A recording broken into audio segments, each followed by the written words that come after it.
Hey, everybody, the NFL draft wrapped up on Saturday, and it is time for the renewal of the Hammerhead Show. I'm Jack Hammer. With me, as always, is my partner in crime, Rob Schuh from the Rob Schuh channel here on YouTube. How you doing, Rob? I'm doing very well, Jack. We had that draft, and it's there's a lot to talk about. There's a lot to go through. Tonight. What we're going to talk about is we're going to go through our draft steals, we're going to do our draft surprises, and we're going to talk about our bold moves. And through this, we're going to talk about a lot of different things. I'm sure, if you've watching this channel, you've paid attention to the 49ers draft, and you probably have your own thoughts as well. So please make sure you share those over in the comment section. It'll be a lot of fun. Really quick, before we go through it, let me just run down the names of the players once again for anybody that's watching. And I'll pull these up quickly. They'll roll across the bottom of the screen.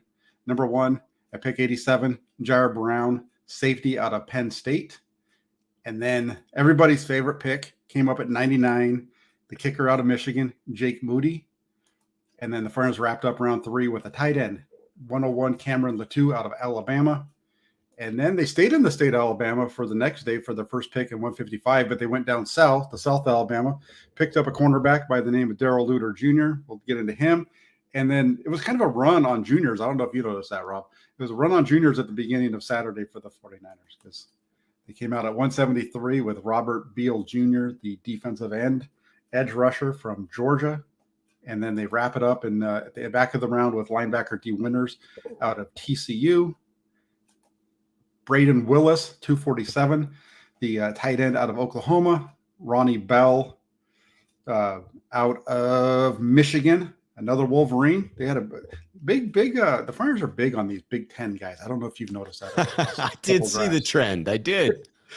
And then last but not least, Jalen Graham. And he was out of, where did he come from? Purdue, another Big Ten guy. Another Big Ten guy. So whoever's covering the Big Ten for the 49ers is doing a hell of a job because they keep taking his guys. And, Rob, when you look back at it, before we get into all the topics, if you just kind of give me a big overview of what you felt about the 49ers draft. I mean, overall, right, obviously the start of it was like, hurry up and wait. It was 24 hours of just draft coverage with nothing to do with our team. Several hours on day 2, just cruising by, no business for the 49ers. And then we get into it and it hits all of a sudden, right? So it was a lack of excitement to begin, a lot of waiting, and then a lot of names that we're not familiar with. The vast majority of draft research is done on the top of the draft. The players that people are certain about their opinions on are at the top of the draft. So really what I noticed in this draft was, number 1, I was pleased overall with the 49ers. But number 2, as we got into the latter half of this, we're talking about names that are people I need to dig up and do research on. And when you look at a lot of these names in the 7th round and undrafted free agents, they're names that even the most seasoned guys are having to look up and do research on.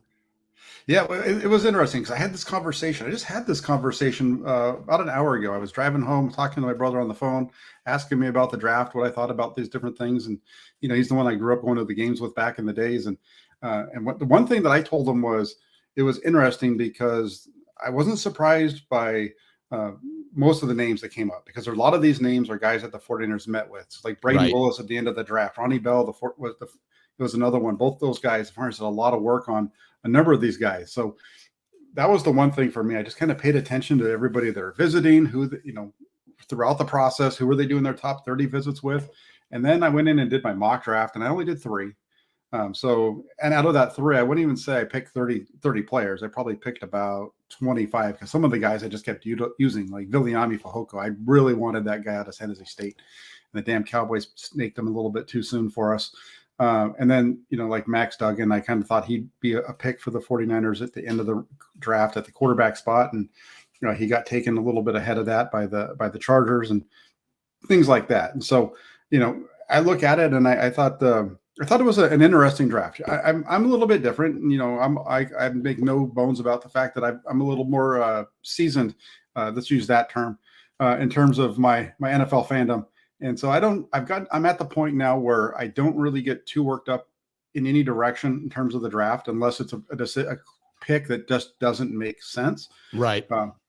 So I can't say that there was any picks in this draft that got me really worked up in any one direction. I thought all the picks made sense. Like last year, I would say last year, the one that got me worked up was Ty Davis Price. That pick in the third round to me didn't make sense at that point. But anyway, Shanahan recognized his own trend, calling out that even on the call to Jake Moody, he gives some grief about, hey, man, you're lucky we didn't take a freaking running back with that pick instead. And then at the presser as well, he doubles down on the running back joke. Clearly, Kyle understands that most of us were not thrilled with those running back selections 2 years running in the third round. Well, yeah, right. And they've been on a roll with third round picks though throughout his time here. And so absolutely, I thought that was quite funny for Shanahan to joke about that. He also joked about the kicker, as well as with how his friends around the NFL were giving a hard time about it. Right. What's funny is I watched the video, or watched it originally, and then watching it back today, not trying to work, but just listening to it while I was driving, and it came off totally different. So it's funny how those things change depending on the mode that you're in at times. So I was Absolutely. in a pretty laid back mode most of the weekend. But looking back at it, you look back at this draft, and there's some publications that have not liked this 49ers draft. You look around the NFL landscape, I think it was The Athletic, and also PFF and Mel Kiper Jr. I think all three of them said that the 49ers were not happy with their class. They said that the 49ers had the worst class in the NFL when it comes to the draft. And I wanted to get your thoughts on this. Do you think the 49ers draft was the worst in the NFL in terms of value? This is an interesting take. And so you have to take into account, first and foremost, that some of these publications, certainly The Athletic, is taking into factor that the Niners did not have a first or a second round pick. And so if you are then weighting players and saying that the 49ers are penalized for the fact that they don't have a first or a second round selection, then it makes it pretty obvious that they would have one of the weaker draft classes in the NFL, right? So it's hard to get first round talent when you don't have a first round pick. But then to add on top of that, this was a trend that I noticed of the 49ers draft. It didn't feel like we went in and took best player available in the third round. I thought the entirety of the third round was, boom, go trade up and get your guy. So target a player, go get them at appropriate value. Number two, set the market at kicker, right? So anytime you're setting the market, it's not, you could say with that pick, potentially best available. That's a tough sell, though. I mean, the fact that Shanahan has to go in and make jokes about taking a kicker, I think speaks to that idea. Some of that is a knee-jerk reaction to the last kicker that was taken in the second round by the Bucs, right? Obviously.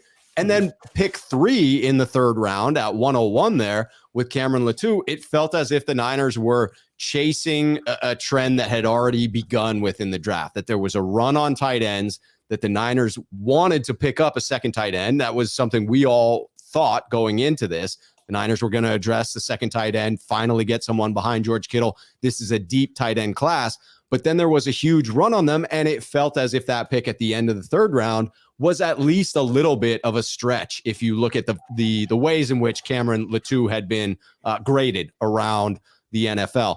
So when I combine those two factors, to me, it comes together that, yes, the Niners may still strike gold in the fifth round, as they tend to do. They may be excellent at all of those latter round players. But when you don't have a first or a second round pick, and you tend to go after specific players or specific positions in the third round, it makes sense to me that they would have a poor grade. Yeah, it was the grade's interesting to me. I think the Moody pick in the third round really drives it down because kickers don't have value in terms of draft. And you see that when you're doing the mock drafts that have the charts and all that kind of stuff. Even if you take them at in the seventh round, they give you usually a D- or an F or whatever, at least on the PFF one. So there's no value there. So that's going to drive you down anyway. And I look at this, and I think for me, when I look at the draft and I look at especially the first day, because that's the one that everybody was so got the reaction out of everybody was the Friday picks, the Brown, Moody, and the two picks. Those are the ones that got everybody kind of, in discussion. Let's put it that way. And I know earlier that day I had gone on here and I had said, look for the 49ers to get a safety, look for them to get a tight end, and look for them to get an offensive lineman. Well, they got two of the three that I thought they were going to go after, because safety was a big one for me. Tight end was a big one for me.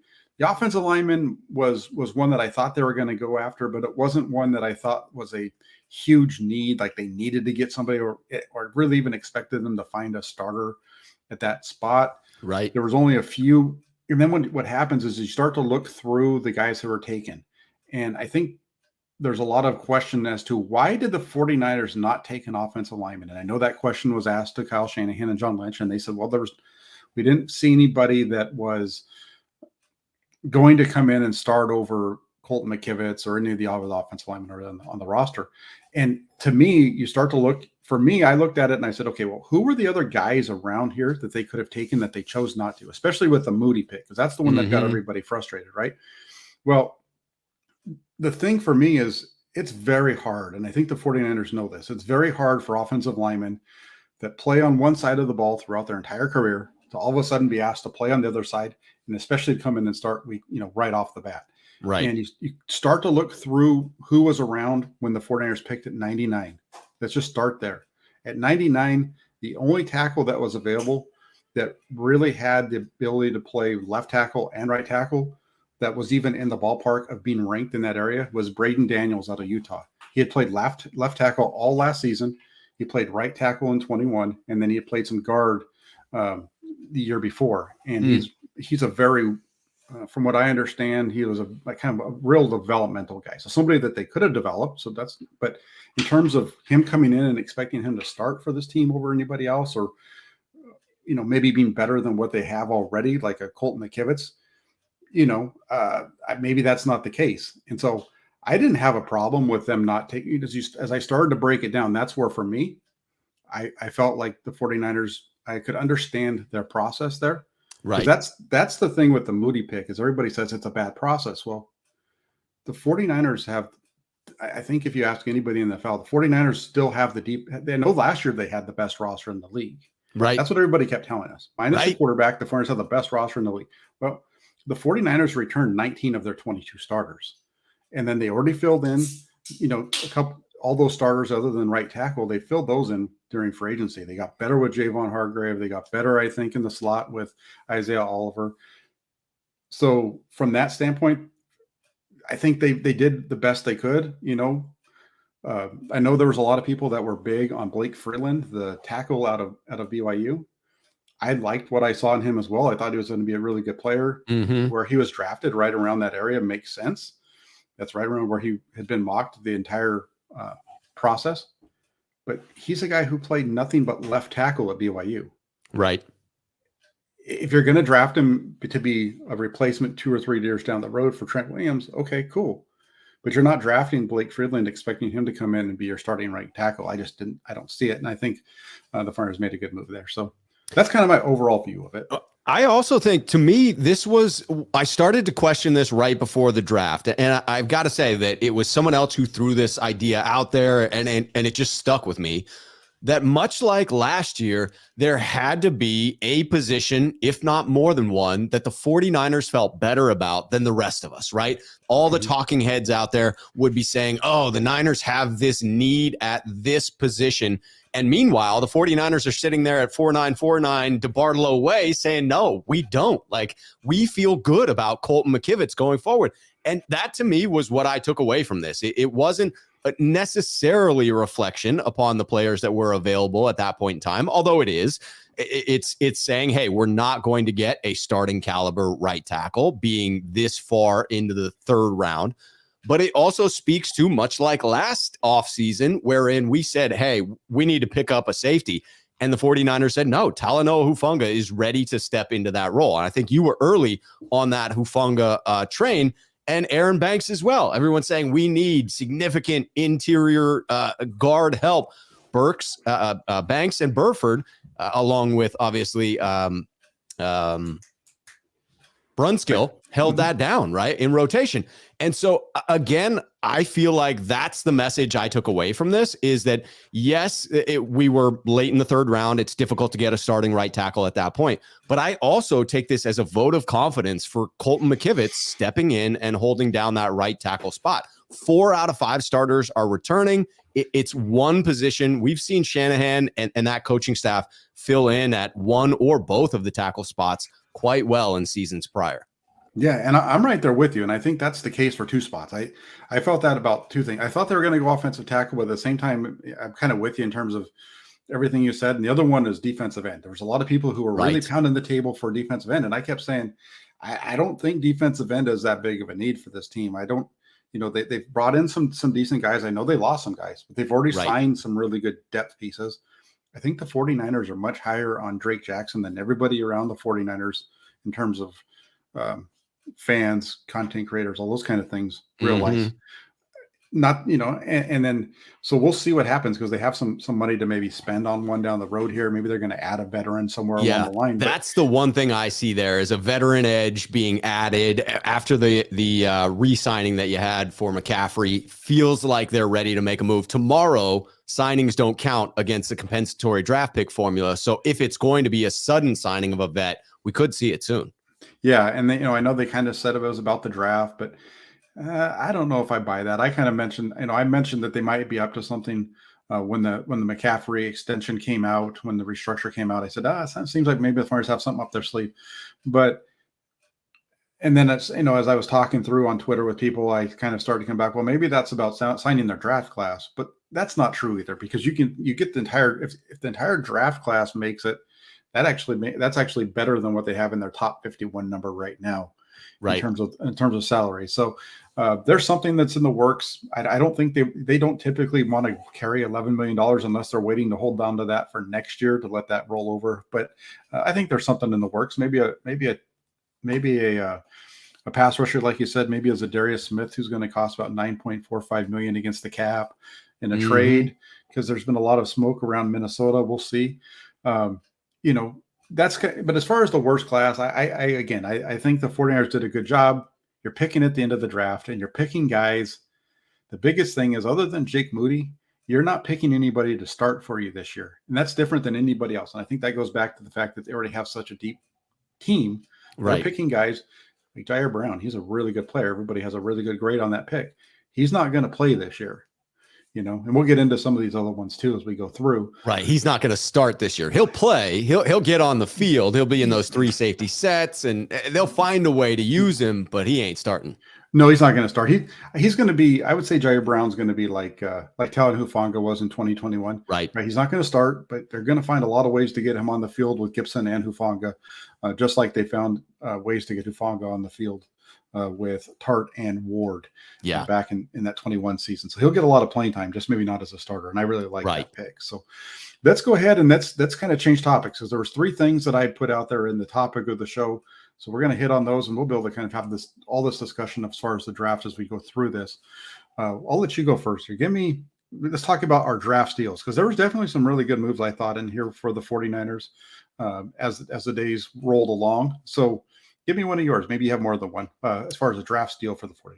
Okay, my draft steal has to do with speed. And speed was a theme, at least in the second half of this draft. But I am going with the trend of juniors that you mentioned earlier that occurred in the 5th round. I'm taking Robert Beal Jr., the edge out of Georgia, as my steal. And I realize that may not be a popular pick, but to me, a guy that fast, the fastest at edge position with long arms. I mean, the guy mentions Aldon Smith being his favorite player growing up, and he resembles him in some ways in the speed, in the long arms. He had the 3rd longest arms amongst those at edge. The physical skill set is there. He just didn't have the production. Cue Chris Kocurek. And tab a guy who's got everything you want, who was buried on the depth chart at a talented school at Georgia, just didn't get on the field enough to have that production. He's in the mold of a D Ford, had the highest, this is my favorite part of the breakdown, the highest GTFO score, which is get the hell off, but instead of hell, it's an F-bomb in there. So that's a new way that the Niners are apparently measuring GTFO score on these edge rushers, because that is the biggest asset that Chris Kocurek is looking for, that first step. And they have some creative, young guys in the IT department that are measuring all of these candidates at quickest to get off the ball in the first 2 yards after the snap. He had just 10 starts. If this one to me is a steal, because if the 5th round magic holds here, if he is a hit at this position with that physical skill set, with that speed, it could be in the mold of D Ford. I don't think this is going to be a D4 caliber player, but if it's anything close to that, it begins to unlock this San Francisco defense, and it adds value to Bosa going forward. So I love that pick. Yeah, damn it, you stole my pick. That's what I was going to say too. I was going to say Robert Beal Jr. But it's funny because here's one thing you talked about how Lynch and Shanahan were talking about the GTFO score, they get off, and that was one of the interesting things about what kind of came out in the discussion with Shanahan and Lynch on Saturday after the draft was, they have their own metrics. Right. They do things differently. They have their little R&D group, and it sounds like each of the position groups have gone through and they said, this is what we need to see. This is what we feel is most important. And they come up with a way to measure it. And that get off is one of them. And again, I talked about earlier on in the show how I didn't feel like defensive end was a big deal, but I felt like around 155, 173, that was where they were going to get their guy, somewhere in those 3 picks, because they had 155, 163, and 164, and right. 173. They had those 3 kind of in a bunch right there when the draft started. They gave up 164 when they moved up to get Brown. But you kind of looked at that, and I felt that's where they were going to get their edge rusher. They're going to get him somewhere in that 5th round. I had Fehoko there. I think in Beal, he doesn't have as much film on him, but the one thing that I did like was you have a very good burst. He's very quick. He's got that good get off. That came through before I even heard it from Lynch, just in reading the stuff and scouting report and all those kind of things. But the other piece that I really like about Beal, I know everybody's so focused on getting to the quarterback, but what really is the other piece is stopping the run, to set the edge, keep people in the pocket. And he does a very good job of that. That's what Georgia head coach, Lynch talked about how in meeting with Georgia head coach Kirby Smart, he said, if somebody's looking to get a gifted player that is just a guy that's going to go hunt quarterbacks and set edges, this is exactly who you want. And that's exactly what the 49ers do with their ends. They get after the quarterback and they set the edge. That's that guy's job. And you look at Beal, and I think he really fits there. So you stole my first one, but I'm going to go back to the other one. I'm going to go with another one. I'm going to say I think that the 49ers getting Ji'ayir Brown at 87, I understand it's the first pick. I understand they used 3 picks to get him because they used 87, they used 164, and they used 222, I think it was. So they used 3 picks to get him, but that's a really good football player, Ji'ayir Brown. Yeah, that's a phenomenal one. And all's fair in payback in that you've stolen one of mine for later. And so that's just sort of how it works there. But I want to touch on something that you said, because it came up in one of at day 3, I think I was watching some obscure broadcast through some app as opposed to like NFL Network or whatnot. And it was good because it had Cynthia Freeland, I think is her name. Anyway, she's phenomenal. I love the way in which she goes back through all of the statistics and the way in which she looks at players. But one of the gentlemen on that broadcast was speaking to the point that you just made there, Jack, around the 49ers and their crew looking up specific metrics, specific things that they're targeting. And this was an ex-scout who was saying, hey, listen, the most successful organizations that I was around, they were in lockstep. Everyone understood what a 49er was. When we said we were looking for one of our guys, they knew what are the traits we're looking for, what is the mentality that we're looking for, who are our guys. And it sounds like within San Francisco, within the Shanahan and Lynch era, they've not only defined like what a 49er is, they've defined it by position group. And that just allows everyone from the front office to the guys doing the scouting to be in lockstep with what they're looking for. And I think that's why you see some of these late round finds for the 49ers, is because everyone is on the same page in the traits that they're looking to uncover in these late round guys. Yeah, absolutely. I agree with you. The more you're together, the more you drill down on these things, the more everybody kind of gets on the same page and start to understand, the more the likelihood is you're getting guys that you like. And it'll be interesting to see how this group plays out, because it's all later round guys. You're not getting anybody in the first 2 rounds. You're not getting one till the back half of round 3 with Brown. But I think this is still a really nice class when you look at what the 49ers do and what the 49ers need to improve their depth. They have good depth, but they can get better. Like, for example, Cameron Latou, right? I know that is it okay if I move off of steals? Are you done with your draft steals? Absolutely. Okay, so let's look at it. So, like for me, I look at Cameron Latou. He's my draft surprise. It's not my surprise. He doesn't surprise me because they drafted Cameron Latou. Cameron Latou is one of the guys that I had mocked on one of my drafts because the 49ers had him in for a top 30 visit. They did a lot of work on him. I expected that Cameron Latou was going to be taken by the 49ers. I just wasn't expecting it to happen at 101. Right. And so, this is a guy who fits everything the 49ers are looking for in that position. And then you start to look at it, and I agree, he's overdrafted. He's not the 101st best player in the draft that the 49ers could have added. But the thing is Cameron Latou a guy that you really believe in? And if the 49ers say yes, then okay. Because the next thing is he going to make it to 155? Right. That's when your next pick is. And that is, I don't know, because at 147, Josh Wiley gets taken by the Tennessee Titans, who have a GM who came from San Francisco. Does he like the same type of traits in his tight end? Because if he does, maybe he's the guy that was targeting Cameron. Maybe he wanted to get Cameron Latou, thought he was going to fall to 147, and the 49ers took him. He just took him a lot earlier. So that's one of the things, like when I was going through my mocks, one of the things I kept saying to myself is, unless these guys fall, the 49ers are going to have to go out and get some guys earlier than you would think they're going to get them. I wasn't expecting Latou to be there. I thought they were going to go get him like in the 200s. They got him at 101.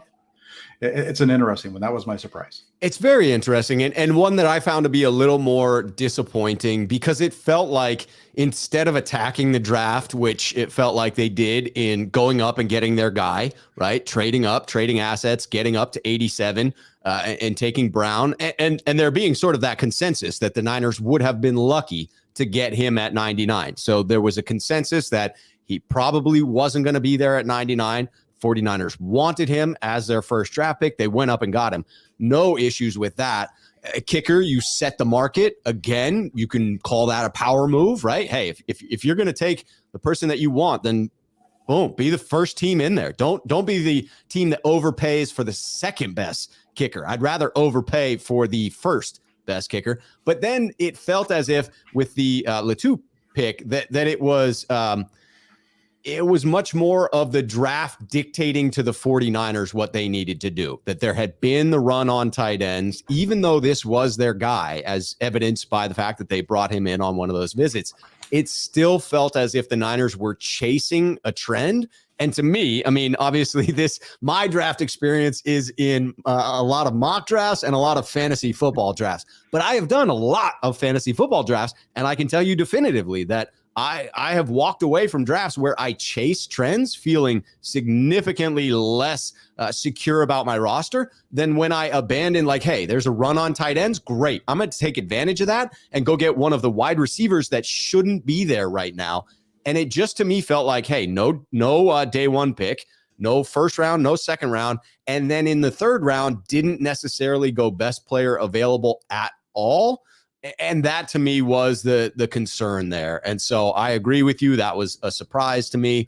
Not a surprise that they took him as a player, but definitely a surprise that they went with him with that third round pick.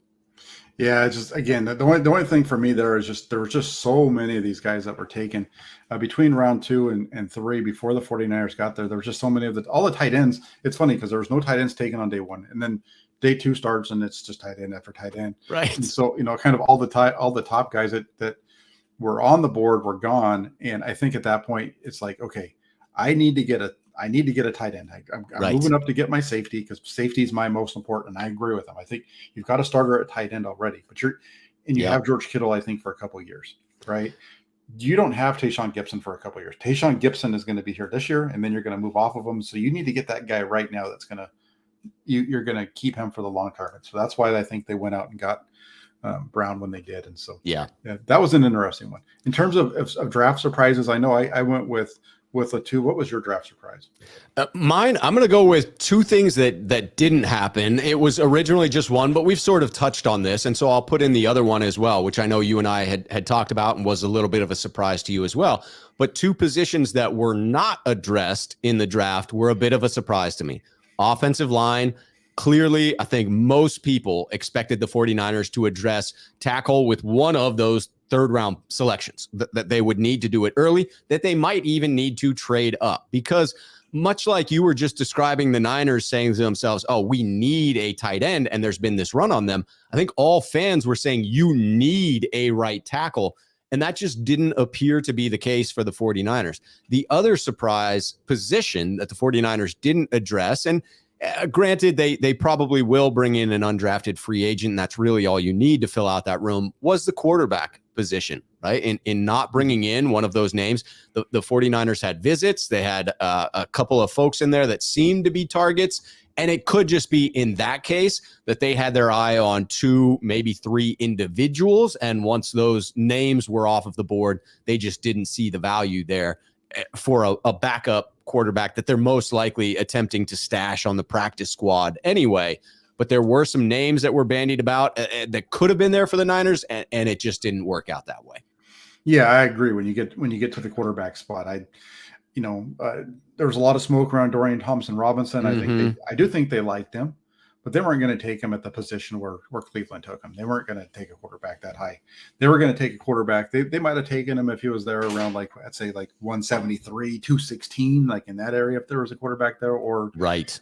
For Dorian Thompson-Robinson, and the other name that I thought fit the 49ers was Max Duggan out of TCU. I thought he really fit kind of the Brock Purdy more. I've actually felt like he fit more of the Brock Purdy mold than a guy like Jake Haener. Just because Haener, being around Haener for 5 minutes during the local pro day, I'm glad he went to New Orleans. He's a really good player. I thought he was, but there was no way he was going to make it to the 49ers, and there was no way they needed to bring him on to be, what they were going to have to use that pick for. So right. I thought Duggan would have fit. And, there was a lot of talk about trades, right? A lot of talk about trade, right? There's a lot of talk about that. And, he's still here. And that's, yes, he is. Talking about draft surprises, I'm going to say this. That was not a surprise to me. No. I don't know how much you've watched of my stuff or read what I've been writing, but I've been pretty steadfast throughout the entire process that Trey Lance was going to be a 49er. If there is going to be a trade of Trey Lance, it's going to happen later. They need to get through right now. And maybe there's going to be a trade. Maybe that's why if they do make the trade with Minnesota for like a Zadarius Smith, maybe I doubt it though. I think he's going to be later on. I do think it's more likely than not, because I don't see them just taking 2 quarterbacks unless something crazy happens. I think the 49ers will have Trey Lance on the roster. They've said all along that Trey Lance is going to compete. I think that's going to happen. And I'm looking forward to watching that competition between him and whoever else is out there to compete with. I know, really quick, I'm going to throw it out there because this is another hot topic around the 49ers.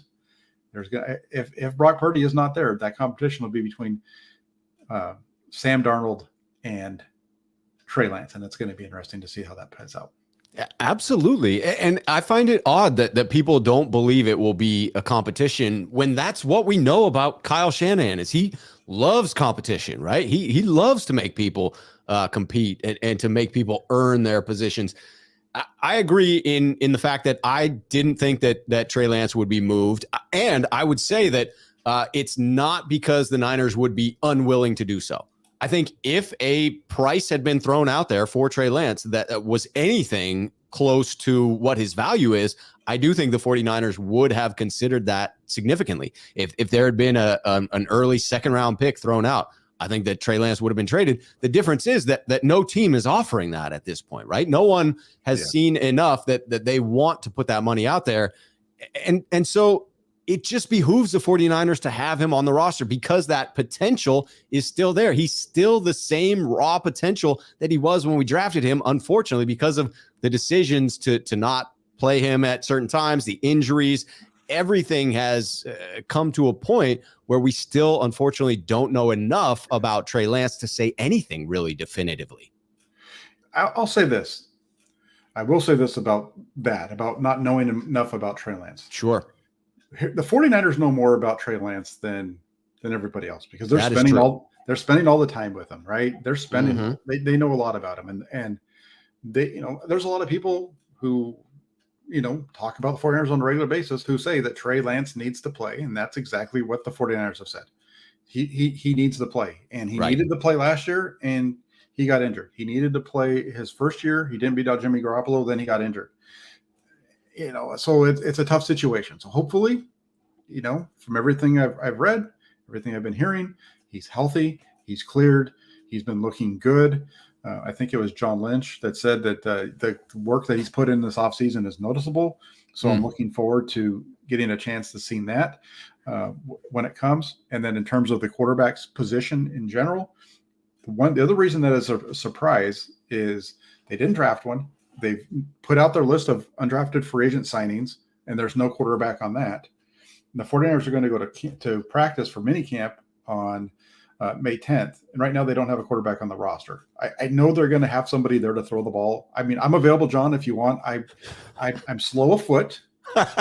I'm not the tallest, but I tell you, I can tear up a defense when it comes to playing against air. They can't stop me. I can shred air like nobody's business. So if you need somebody to go out there and throw some balls for you, hit me up. I even got a video I can send you. I got a couple of clips from I got a couple of clips here over on my Twitter. I can send those to you about that show my lack of athleticism, but my strong arm.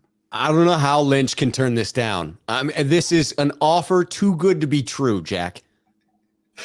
Hey, well, and Ian's right. They might not be able to afford me. So, hey, greatness comes at a price. It does. So it's every once in a while, and it's the perfect timing. If they need anybody to come out and throw the ball around, hit me up and I'll be out there. Speaking of bold moves, that would be a bold move right there. Bringing in Jack Hammer for the camp arm. Well, I don't know if you know this, but there is a guy, one of the players that they signed to their team in the undrafted free agent market is a fullback out of Oregon State. He's a fullback / linebacker, and his name is Jack Coletto. He's from Oregon State. I don't know if you know this, or I don't know if you heard it when it first went down, or if you paid attention to my Twitter on it either. But Jack Coletto, his nickname is Jack Hammer. So that's phenomenal. Jack Coletto, I don't know. You don't know who I am, but I'm telling you right now, you are my favorite 49er, and you are guaranteed to be great when it comes time for rookie minicamp next week. You are getting a gold star from me. He's lighting it up. He will be in every practice report you do. Jack Hammer. You will make sure you tune into YouTube during the rookie minicamp, the day that we get to go there, because usually only let us in one day. But there is going to be a half hour of nothing but Jack Coletto video here on the channel. I think we need a segment weekly going forward. Jack Hammer on Jack Hammer. Like that is just, it's got to happen. Got to happen, Jack. Absolutely. But other than the 49ers signing the Jack Hammer out of Oregon State as an undrafted free agent, what was the bold move from the 49ers in this draft in your eyes? To me, it was the first pick. It set the tone in this draft. And after that pick, I was just on cloud nine in some regards, right? For a draft that didn't have a first or a second round selection, to go up and get someone like Ji'ayir Brown, to get the guy that you want, to trade up, to be aggressive with it, to get a talent, to be a year ahead of the curve, much like they were bringing in Talanoa Hufanga, to get a locker room guy, like a contagious sort of personality, the way in which I've seen him on clips. To me, it was the player that you want, the aggression that you want, and it filled a position of need at the same time. So it really was the trifecta. I was very pleased with that move. Yeah, I think that was a great move. And for me, my bold move is actually the one that everybody doesn't like. And at least I shouldn't even say everybody, because that's a big, not true statement. That is because I like this move. My favorite, my bold move of this draft was the 49ers taking Jake Moody at number 99. And the reason why I say that it's bold is because it's a kicker. Right. I expected long ago that the 49ers could, if they were going to take Moody, it was going to be in the third round. I felt that. That's why early on, like around late February, beginning of March, I tweeted out that the last time the 49ers won a Super Bowl, they were using a rookie kicker that they drafted in the third round, right? And so I retweeted that on Friday night after the pick had been made, and so I just the cojones that it takes. But the thing is, it was a need, man. It was a It need. was. The 49ers took the best player available in the draft. The draft's about taking the best players, right? I thought Yes. that's what the draft was about. I thought the draft Yes. process was about taking the best players for your team, not the best players that Joe Blow over in Kokomo wants, but the guy who is the best player for your team. It's kind of like the old Colts general manager, Mel Kiper. Who the hell is Mel Kiper? He doesn't have any more credentials to talk football than my mailman, and he doesn't even watch football. So anyway, when it comes to the kicker pick, I think it was a fine move. I think it was a bold move, out of the ordinary, and a need for the 49ers in the big pick. I thought it was a great move. If you're going to set the market again, like you may have a different outlook on players than the other team, but if you believe that to be the top kicker in the market and you set that market by taking him first, and then you watch the Patriots come in and take the second kicker off of the board, 13 picks later? To me, that solidifies that. I mean, you can argue, hey, did the Patriots have that guy as their number one, or did they think Moody was number one as well and had to settle on number two? To me, I'm going to say, hey, regardless of who the Patriots had at one, the Niners had Moody at one, and there was another kicker taken 13 picks later. So you can't risk that the Patriots have a different grade and they're going to take their favorite guy who isn't your favorite guy. If you have a number one kicker on the board and you have a need at kicker, which the 49ers very obviously did, I'm a big fan of setting the market on that. Again, to me, it didn't feel like going best player available. It felt like a power move and one that I support, much like trading up to get the guy you wanted in Brown.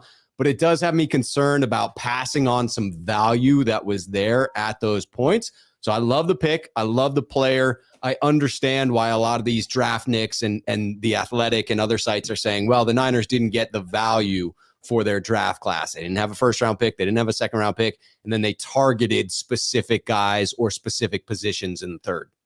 See, I wish Ellen had put this out earlier when we were talking about how the 49ers were the worst, because I could have said it right here. I could have said Mel Kiper gave the 49ers the worst grade in the draft. Who the hell is Mel Kiper? But who the hell is that guy? It was a missed opportunity there. But yeah, and that's the thing that, there were a number of teams that were interested in kickers here. Yes. And so I've seen some people say, well, why, if the next pick wasn't until 112, why didn't they trade back a little bit? They could have traded back and maybe how do you know that if you trade back to 105, let's say, that there's not a team that's going to take a kicker at 104? You trade back, right. That's opening up somebody to jump you.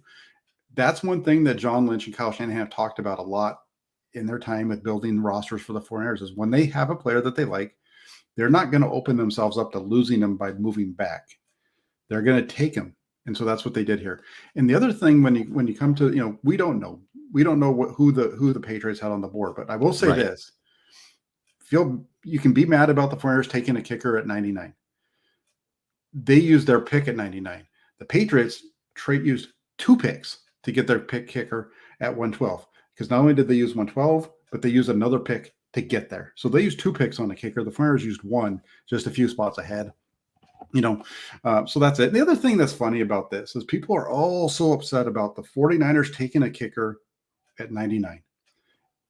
Got myself into a little beef with some people on Twitter because I was like, hey, this goes back to, like what I was saying, saying that everybody thinks is wrong is completely inaccurate, because Matt Miyoko, one of the most respected journalists that covers the 49ers, put out a Twitter poll that ended up with it being 75% of the people saying yes, that they thought it was a good pick, 75 to 25. You know what that tells me? There are 75% of the people that get it, and there's 25% of the people who are just really loud. Yes. And those really loud people, if you ask them point blank, who would you have taken at 99? They won't answer you. Right. Because they don't want to be wrong. Because there's a potential, if you take it, you could be wrong. Because here's the thing: if the 49ers liked any player at 99, unless he was the player, the wide receiver that was taken after that, what was his name? Trey Tucker, the wide receiver. He was taken at 100 by the Raiders.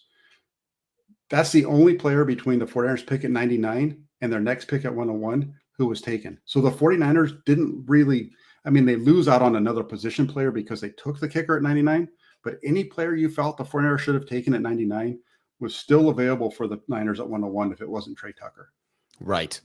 I saw somebody say that, why did they take that player? Blake Freeland was still on the board. Right.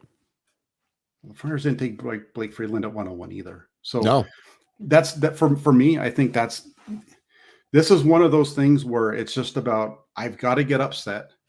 I've got to get angry. I got to have a take. I got to have a take. I got to say that whatever. I think if you want to do that, you have a much better argument with Latu at 101 than you do the 99 pick, because 99 wasn't a reach. He was taken where he was kind of in the ballpark where he was expected to be taken. Latu was taken much earlier. Yeah, we throw about it was the third round. It's the compensatory section of the third round, which is essentially the fourth round, right? Like, it is the very tail end of the third round. And I agree with the fundamental strategy that Shanahan and Lynch have stated there, in that if you have your guy, you don't mess around and try to pick yourself up a sixth rounder next year. You take your guy, because the difference between a hit and a miss in a draft is potentially huge, especially when you're talking about kickers. And I would say that poll by Matt Mayoko, I agree with that wholeheartedly, that the vast majority of people have reasonable takes. It is, I would argue, an even smaller percentage than 25% that is just that loud vocal minority. And it's true in football. It's true in politics. It is just true in life that there are those loud fringe people that want to get their opinion out there.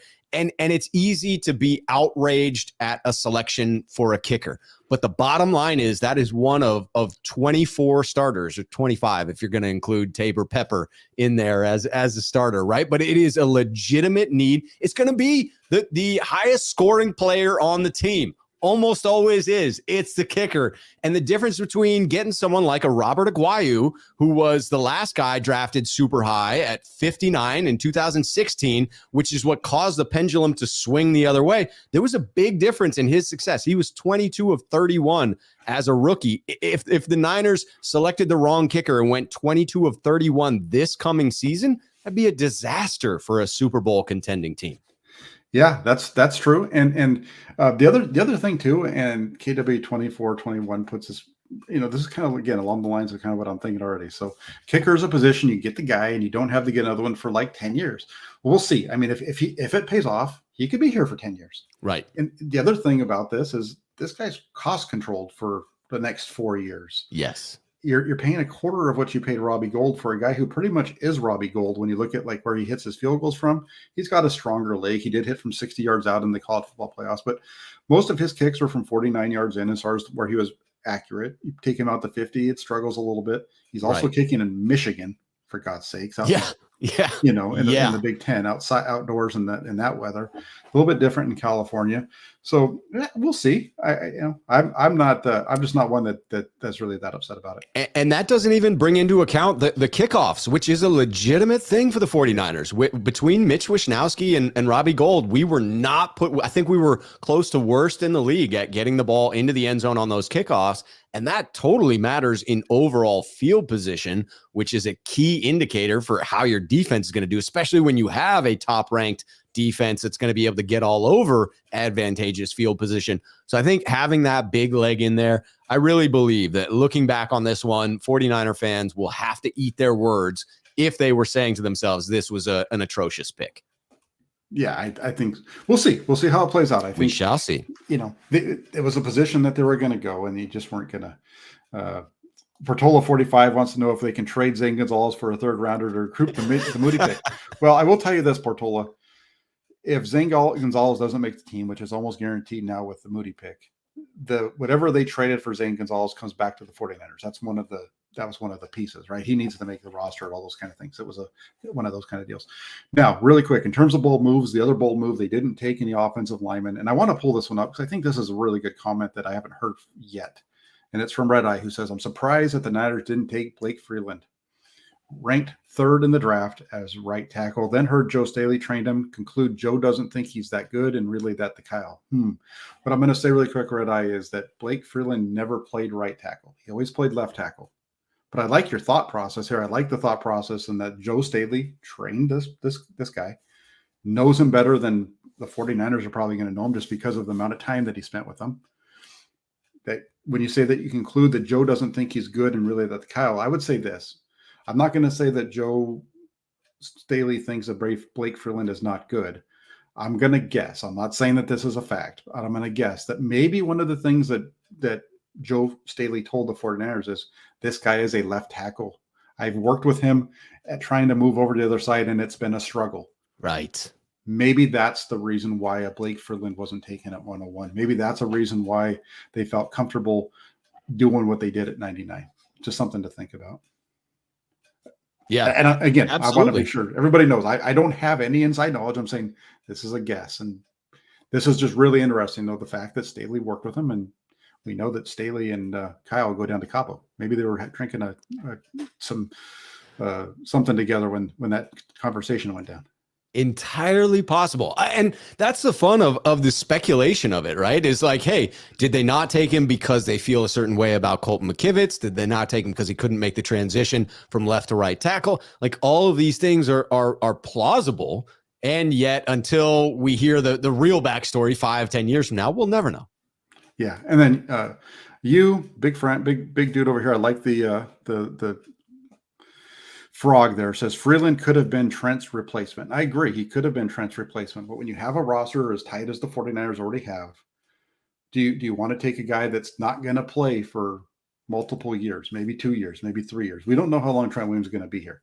Right. Maybe if it's 1 year, even if it's 1 year, taking this guy and not being able to, knowing that he's not going to play, I don't know. That's why, at least with Latu, you know that he's going to, you would expect him to be able to play if he's good enough. You know what I'm saying? And the idea that he's still there at that pick goes to say that like a lot of people are projecting. He may never turn into someone that's a starting caliber, right? I mean, it's just all a matter of conjecture at that point. Yeah, and then there's one other one, and I'm not quite sure on this one. Great One 765 says the pick they should have made was taking Wanya Morris. Not taking Morris is going to be like when we took Kinlaw over Wirfs. I wonder if Great One is saying that that they should have taken Wanya Morris over Ji'ayir Brown. I wonder if that's what he's saying here, because and it makes sense when he's talking, because he does say Kinlaw over Wirfs. Maybe Wanya Morris. I will say, I'm a little biased because I had Wanya Morris going to the 49ers, and I think almost all three of my mock drafts. Just again, I thought he was the best available right tackle in the draft around when the 49ers were going to pick. And I wouldn't have traded up for him if he was there at 99. That's good, but he wasn't there. He had gone off the board right between the 49ers pick when they took Brown. And by the time they got down to 99, he was already off the board. Sometimes you just miss in the draft. Yeah, and then he clarifies. He says that Moore's over Brown. We'll see. I don't know. We'll see. I think the Brown pick was really good. I think it was a spot the 49ers needed to fill. I like what they did. That first day was all about filling needs. The next day was a little bit more about best player available at spots that we can fill in. At least that's the way that I take it. How did you feel about the latter half of the draft? Did you feel like that the 49ers went best player available, that they targeted a lot of guys that can contribute on special teams? When I saw the trend of positions and speed, I thought, wow, the 49ers know that most of these guys' best shot at making a roster is contributing in some way on special teams, and they may have really just upgraded that unit. What were your thoughts on the tail end of the draft? There's a little bit of that for sure. You look at the picks, and a guy like the one that we were talking about, we both said was our steal, Robert Beal Jr. Robert Beal. They specifically said that this is a guy who plays. They like his speed. And one of the things about him is that he has the ability to play in space. Mm-hmm. So he can be a special teamer for us. And that's important when you look at who the 49ers lost. I know everybody's really focused on, the loss of Charles Omenihu, for example. But the other defensive lineman, Jordan Willis, he was a huge special team contributor for the 49ers. So, a guy like Robert Beal makes a team, gives you some stuff on defense, gives you some special teams. They talked about that with Monty Bell. They talked about that with D. Winters. They talked about that with Daryl Luter Jr. as well. I think you start to look through these guys, and they're all about What can they do for us now? What can they do for us down the road? How can they help us out on special teams? And that's a really good point that you made there, Rob, because that's you turn the clock back a year. And where did the 49ers spend most of their capital when it came to free agency? It was upgrading their special teams unit. And so these guys all can contribute on special teams, but they have roles, I think, on this team down the road if they can hold on to them, whether it's on the practice squad or keep them on the 53. Like Jalen Graham, for example, the last pick taken at 255, they were pretty open about that. They said that it was between Winters and him. They went with Winters, and then at 255 when he was on the board, they're like, well, shit, let's take him because instead of taking him, you run the risk. If you don't take him, then you run the risk of signing him, missing out as an undrafted free agent. Yeah. So I think you lock him down, and I think that's a good one. Ronnie Bell is a name that neither one of us mentioned that I think we should have. Ronnie Bell taken at 253. And the reason I say that is the Friars, we know 5 of the receivers that they're going to keep. Right. And so we also know that there's some guys who might not be back. Ronnie Bell, I think, he's going to be fighting to contribute as that 6th guy. He's a good route runner. He's a good receiver, but he also has some versatility in terms of playing as a runner, also returning.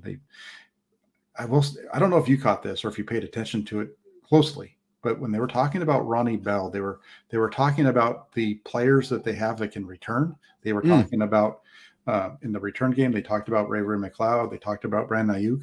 One name that they didn't mention in terms of their returners on the roster that caught my attention was Danny Gray. Danny Gray.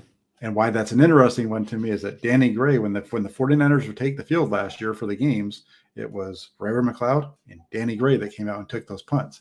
And stuff like that. And so for them not to even mention him and just go right the bell and skip over him with all the other names, I'm sure it was I'm sure it was a slip, John, but that caught my attention. Yeah. And I mean, that's going to be an intriguing one to watch. Honestly, a guy like Ronnie Bell, I thought that they targeted a couple of things. They had the positions that you would typically see that are going to make special teams a little bit better, some speed and locker room guys. And a guy like Ronnie Bell seemed like that, hey, he doesn't have the physical gifts. He's the type of player that has had to do it by, always being there, always working harder than the man next to him, understanding the fundamental concepts and not being physically gifted. But to me, that strikes me as the kind of player that John Lynch and Kyle Shanahan sort of covet from that model citizen route, wherein like you add those kind of players to the locker room and you don't have to worry that you have a healthy locker room environment. And I mean, Ronnie Bell as a 7th round pick has every chance of not making the 53-man roster, getting buried on the practice squad and not getting claimed off of waivers and being there next year when some of those wide receivers that you just named are not back with the 49ers, or at least are free agents. Yeah, so it's going to be a lot of fun. I'm excited about this because now next week on Thursday, I believe it is the 10th, Wednesday or Thursday, that's when the 49ers start their rookie minicamp. And so I'm looking forward because I'll say this, I like the offseason to an extent.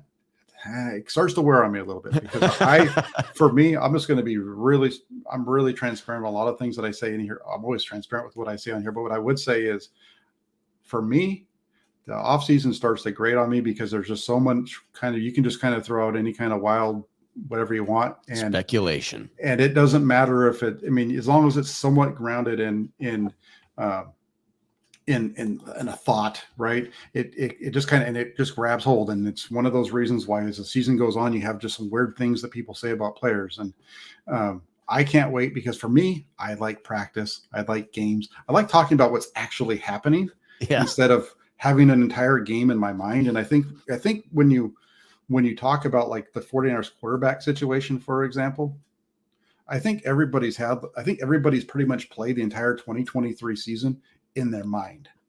Yeah. And it doesn't matter who you're talking. It doesn't matter whether you're talking about Brock Purdy. It doesn't matter whether you're talking about Trey Lance or Sam Darnold. Everybody is certain that Sam Darnold's going to suck. Right.